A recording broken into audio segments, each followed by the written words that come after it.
Hey YouTubers, this is Ishtyak with you once again. I am a Philadelphia-based event and landscape photographer, and welcome to another episode of my photography blog. In this episode, we are going to look at a very cool tool that you can use in Photoshop. It's called the Content Aware tool.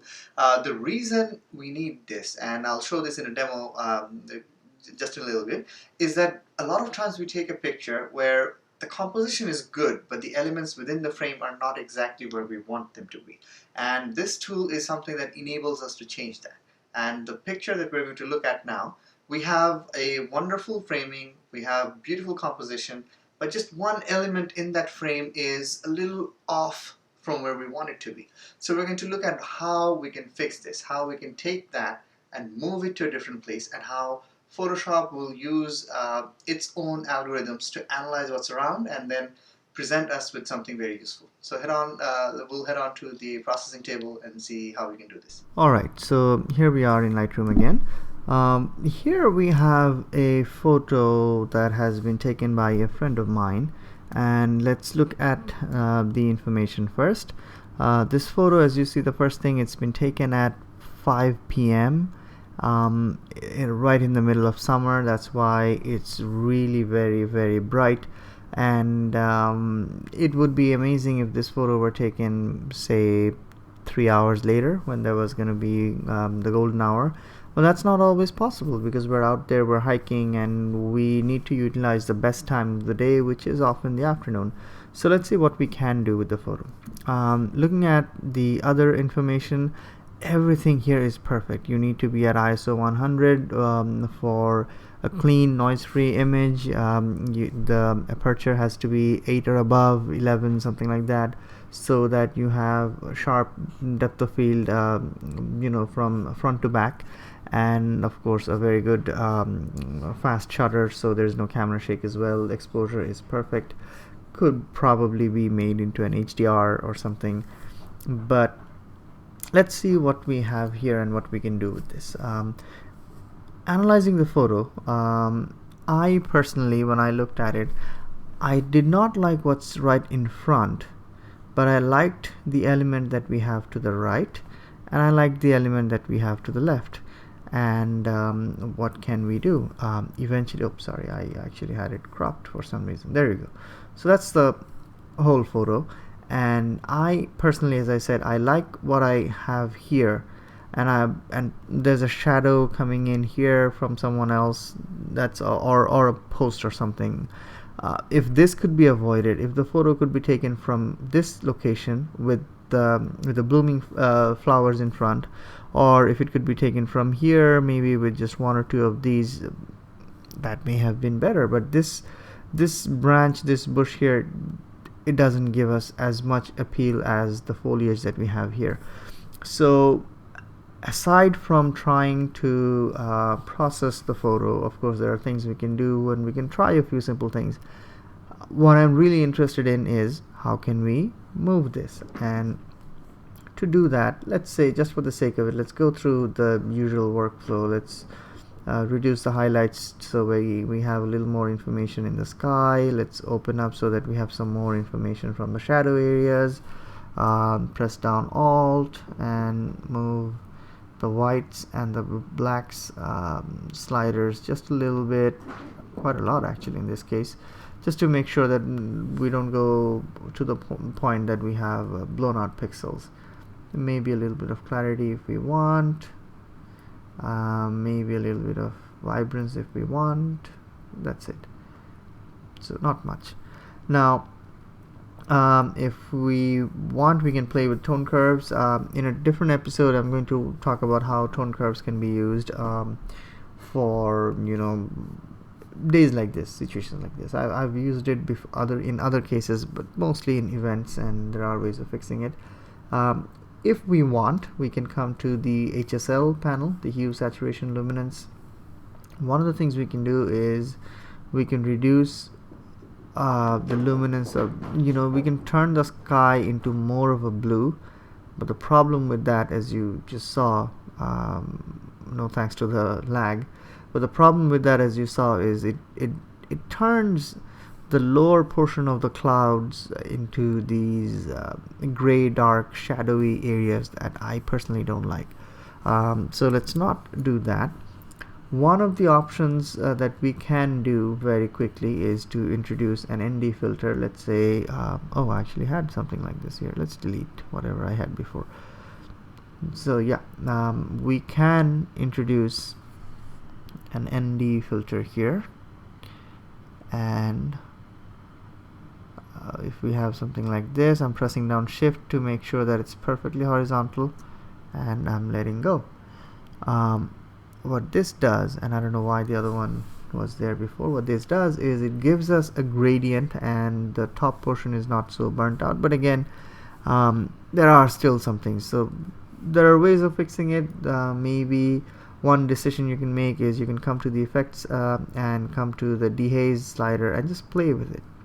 See what we have. One option for us is we could introduce a lot of haze, or we could go to the right and introduce something that we really like in terms of getting a full view of the structure in the mountains.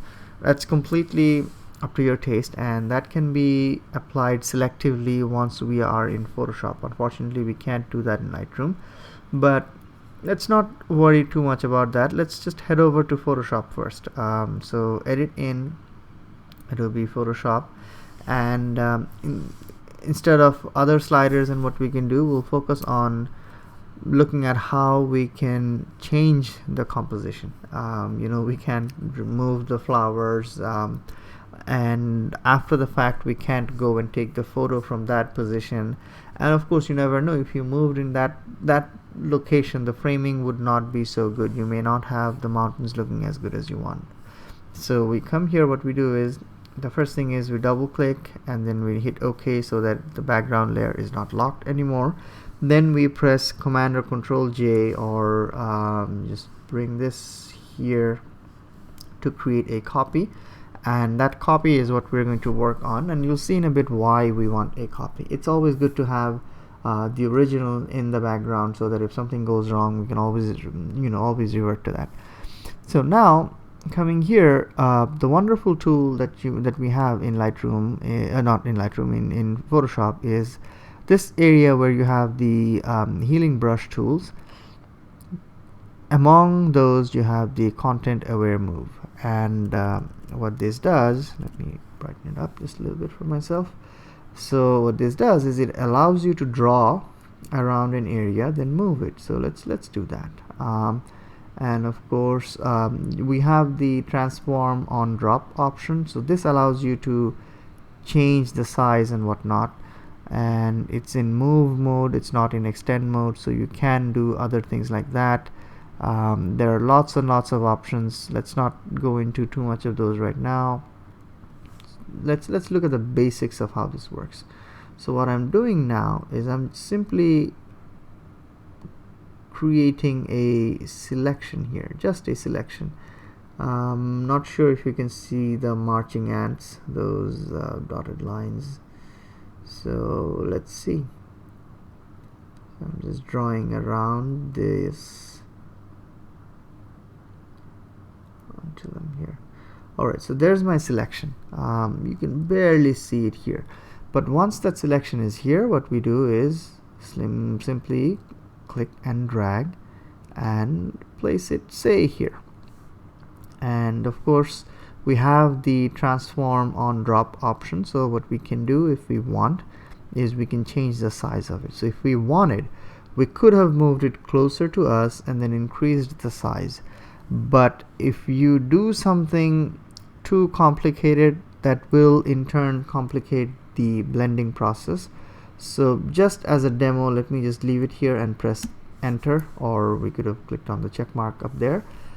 Let's do that and allow Photoshop some time to blend this and see what it gives us. So there you go. Let me deselect and zoom in just a little bit. Let's look at what we have. So as you see, it's not very well blended, but we have something. It's moved, whatever was to the right is moved here, and whatever was here is actually moved to the right, and they've done a better job there, to be honest. But we need to look at how there's an abrupt fall off in this edge area, the ground that we see here. So all in all, not the best job. So what we can do is, of course, we can go back all the way to before we made our selection. So we can go back and select again and then see if we can make it work. That's one option. The other option in this case, in this particular photo at least, I actually want to change the crop. And if I change it to something close to here, then a lot of the mismatch will be outside of my frame anyway. So that's not something to worry about. But say we have this and we need to fix this. What do we do? To fix it, you can create a mask, and let's select just a black first. Zoom in just a little bit. Let's see, what does my brush say? The opacity is 100%, the flow is 100%. Let me not use such a hard brush. So what I want to do is I want to create a bigger brush which is a little soft, definitely, and let me reduce the opacity to say 60%. And once I have that, I'm going to paint over this with black, and what this will do is it's going to reveal what's below. So below this we had something, and this is just a demo that I'm doing. I'm just going over it again and again to make a point more than anything, to see what's below that. So that's what we have underneath, and that doesn't look good. So we undo that change. Let's increase the opacity just a little bit, and all I'm trying to do is just get something here that takes away the mismatch. And you know, this is foliage. You don't need to be absolutely perfect, but you need to do a decent enough job so that at least in first sight from distance it doesn't pop as something that's completely gone wrong. That's the idea. Not spending too much time. You can mask away all you want. That was the whole point. You can mask away, or you could have just extended the frame. But once you have that, and of course this wasn't the best photo that I took, decided to use it on, because it is foliage, it's very high frequency. That's why for Photoshop it's very difficult to analyze, compared to, for example, if there was a rock sitting here and I wanted to move the rock from this area to some other area, it would have been a much easier task, easier computation. So something to keep in mind over there. And let me just crop out some of the areas over there that really are not appealing to me as much, and let's come here and create somewhat of a tight crop with the photo here, and let's just get rid of the rest. So this is what we have compared to what we had before, where if we introduced a similar crop to this photo, say something like this, say something similar to this. I'm not even looking at the other one, but say if you had this, it doesn't really look as nice because this foliage is not full. There's not enough flowers, but you can move something from the other side, bring it over here, and give yourself a bit more of a room to work with. So, and you can change a major composition element and allow yourself more creative freedom after the fact.